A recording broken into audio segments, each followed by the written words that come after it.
Okay, Zig Ziglar popularly made known this concept, and it's called the wheel of life. So this wheel of life talks about the different aspects of our lives that we have to take care of. And for every one of us, it's important that you take care of all of these aspects. Don't neglect one part of your life for another. I spoke about this in the last podcast. You can catch it if you have not listened to it yet. But it's important that we look at life holistically. For you to be fulfilled and to have good success in life, you must capture all of these different aspects. And the first one is the spiritual. Okay, it is no surprise that the spiritual life actually controls the physical. Even the Bible tells us that while we look not on the things which are seen, or the things which are not seen. Why? Because the things which are seen are temporal, but the things which are not seen are eternal. So you want to focus your effort and your energy on those things that you can't see, and that is the spiritual aspect of life.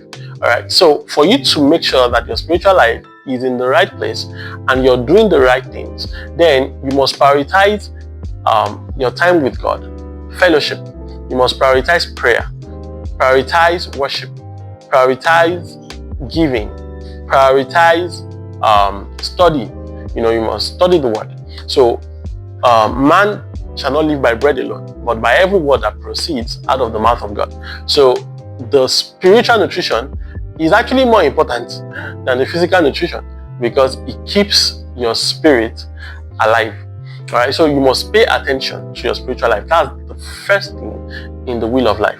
Number two is your financial life. The financial aspect of our life is so important, and it affects everything. The Bible says that the love of money is the root of all evil. But yet we see that even according to scriptures, Jesus spoke a lot about money. The parable of the talents and so many other parables that Jesus spoke about. Why? Because money affects every aspect of our lives. If you don't have money, it can affect how happy you are.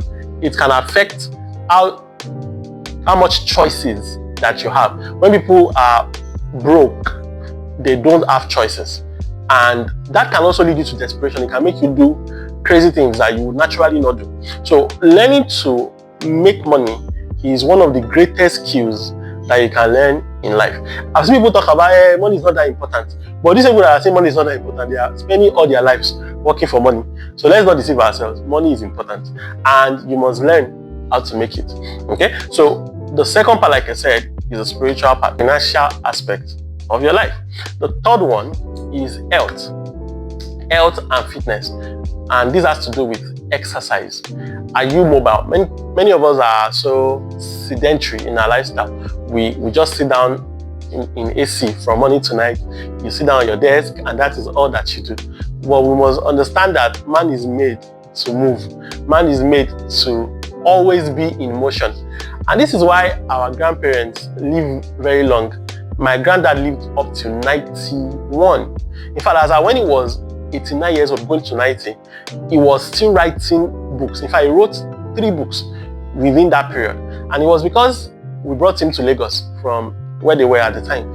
And he could not just sit down. He was writing all the time. This was somebody that was 89 but was still going to the farm. So he lived at 91. And what even killed him faster was the fact that he was not used to going to farm anymore. So he became older quickly. So physical exercise is part of life and is a must. What are you eating? Are you watching the kind of food that you're eating? Are you used to taking carbonated drinks and all the junks? That affects your life. It can literally cut down your lifespan. And are you getting enough sleep? Right? If you work at the expense of rest, it can send you to the grave very quickly. Another thing that you must look at is family. It's very important to take care of your family. Invest in relationships. Invest in your relationship with your spouse. Invest in relationship with your siblings. Invest in relationship with your cousins, with your uncles. I'll tell you something. When everything else fails, what you can fall back to is family. In fact, I once heard a very rich man, say something. He said that what has helped him through life is the fact that he's a good family man. He has a lot of money. In fact, he has 60 companies, only him, that he's managing. But he said something. He said, I don't neglect my wife and my children. He said, when the entire world rose up against me, it was my children that was telling me, Daddy, don't worry, we've got you. Daddy, don't worry, we know you're a good man. We don't care what the media is saying. And they were defending him even in school when people were abusing their father, because he's a good man. And he shows his children his business. They know everything. Another thing is your work and career. Invest in your career. Invest in your work. The Bible tells us that there is no work in the grave. That means that the only work you can work is while you're here. So do it. Make hay while the sun shines. You cannot see. One thing I always tell myself is that I have just few seasons to spend here in this life, and after that I'm gone. But can I make my life count? And that's the question you must ask yourself. My desire is to outwork everybody that I know, but not just to work hard, but to work smart. Not just to work without sense, but to be able to bring people to work together for a common goal, delegate successfully, multitask when I need to. But the most important thing is that my work is meaningful and is bearing fruit. Then another thing is your mind and your intellect. Are you studying? Are you reading? Somebody said something. He said, in 5 years' time, you will be a sum of two things. Number one, the 5 people that you spend the most of your time with. And number 2 is the books that you read.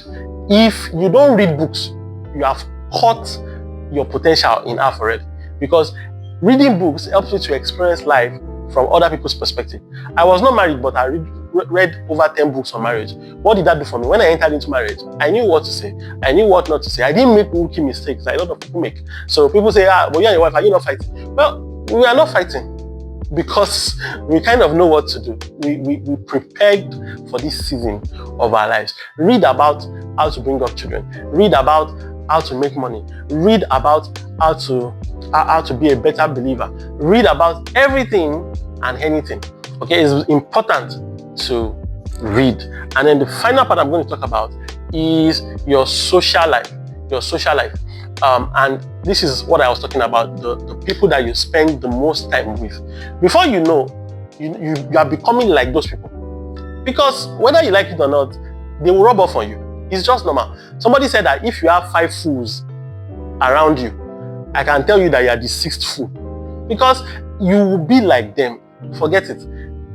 Even in Yoruba, they say that if the sheep is moving around with the dog, it will eventually hit shit, basically. It's going to hit feces. That's what it means. And what we're saying is that don't go around with people that don't look like where you're going. In fact, I always say this, let your relationships reflect where you are going, not where you are.